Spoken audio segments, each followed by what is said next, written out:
What's up guys, PJ Cole here, and welcome back to PJ Cole Sports, where we cover every sport under the sun.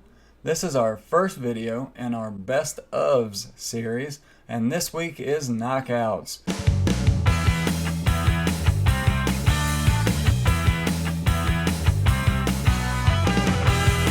So, buckle up and get ready to see some of the hardest knockouts the world has ever seen. Number 1. Maurice Harris vs. Derek Jefferson. In 1999, the heavyweight division of boxing was going very strong.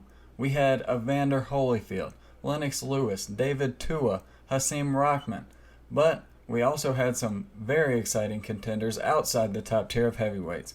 Derek D-Train Jefferson and Maurice Mo Betta Harris were two fighters who were hoping to break into the top of the division. They had a meeting on November 6, 1999 in Atlantic City. This was one of the most exciting fights I've ever seen. These two came ready for war. They went toe-to-toe, both landing some bombs.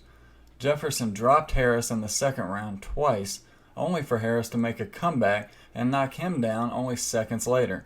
The rounds went on, Harris controlling much of the third, but Jefferson made a late rally. In the fourth and fifth, they slowed down a bit, but they weren't shying away from each other.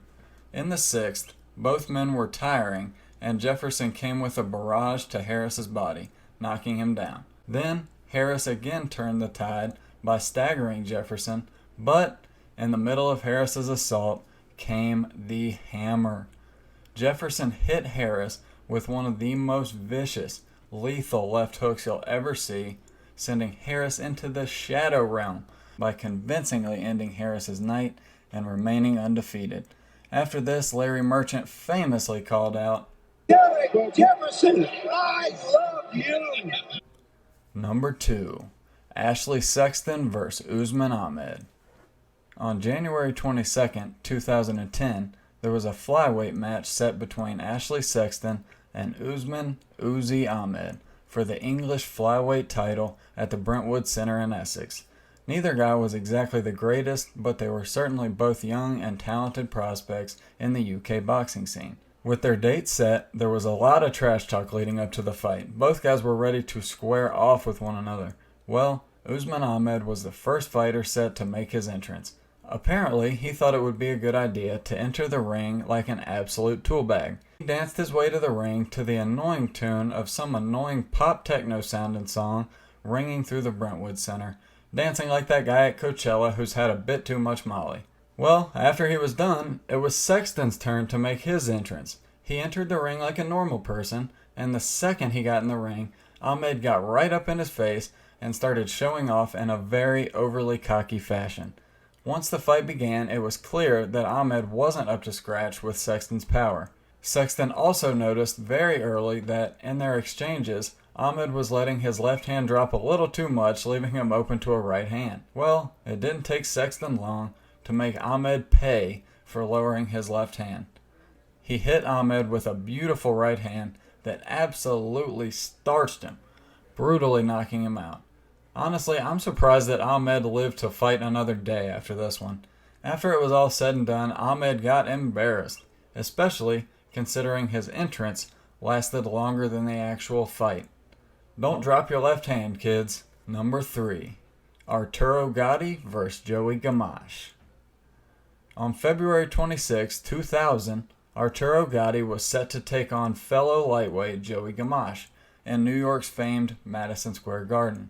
If you're a boxer, MSG is the big time. This fight is mired in much controversy after what happened that night.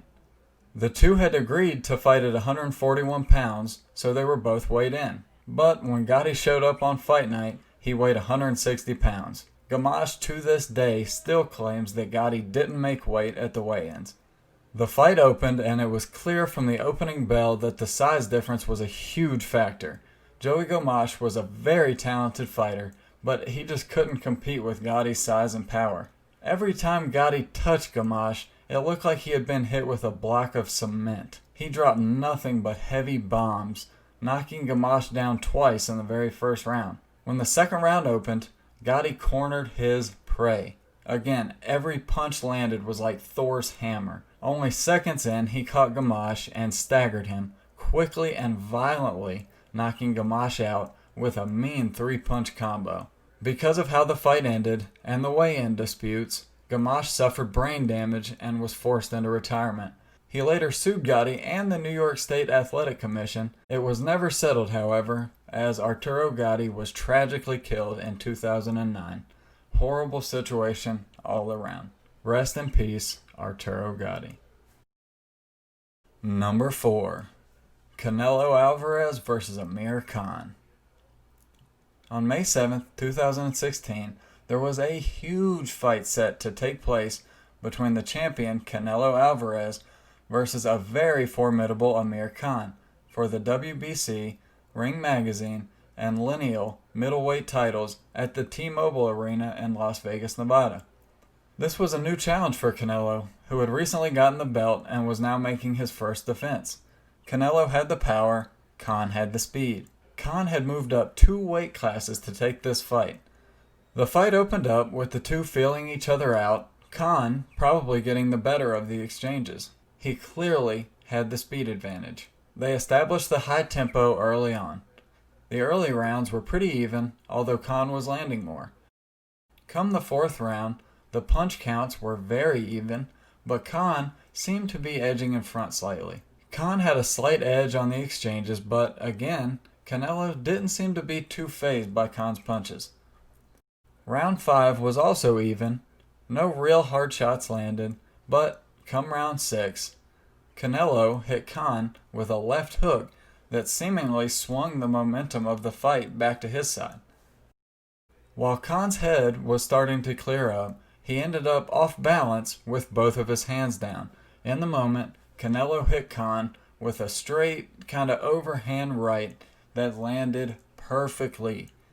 Khan was out before he came crashing to the canvas, his head bouncing off of it violently.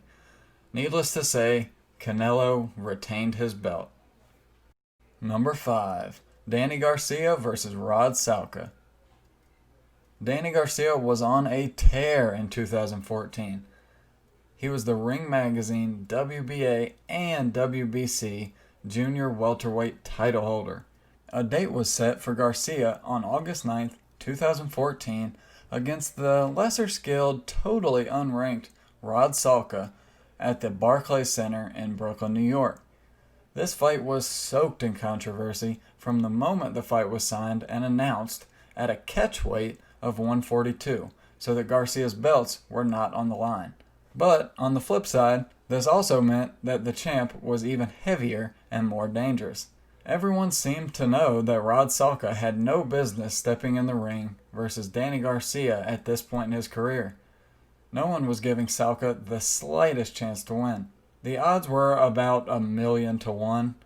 They showed up fight night and it was clear that Garcia was not worried as he strutted into the ring. Once the opening bell sounded, it was clear to the rest of us why Garcia wasn't worried.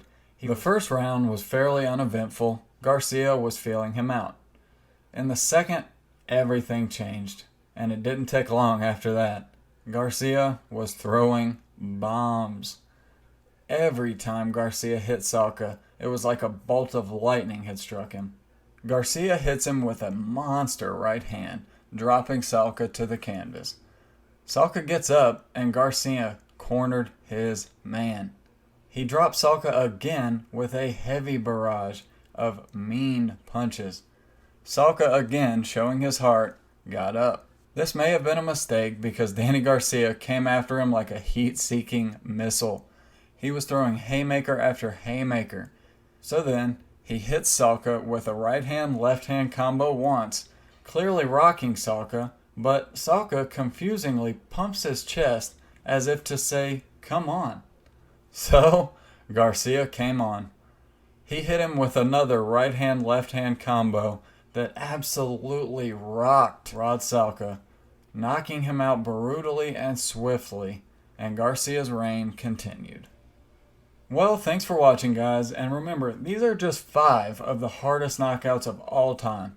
But there's plenty more where that came from. We're just getting started. So, Leave a like if you enjoyed this video, and don't forget to subscribe to PJ Cole Sports. We'll be doing best ofs, worst ofs, highlights, biggest moments, sports history, and much, much more. So, subscribe to this channel if you love sports and want to see more. Thanks again for watching, and I'll see you all in the next one. I am PJ Cole, and I am out.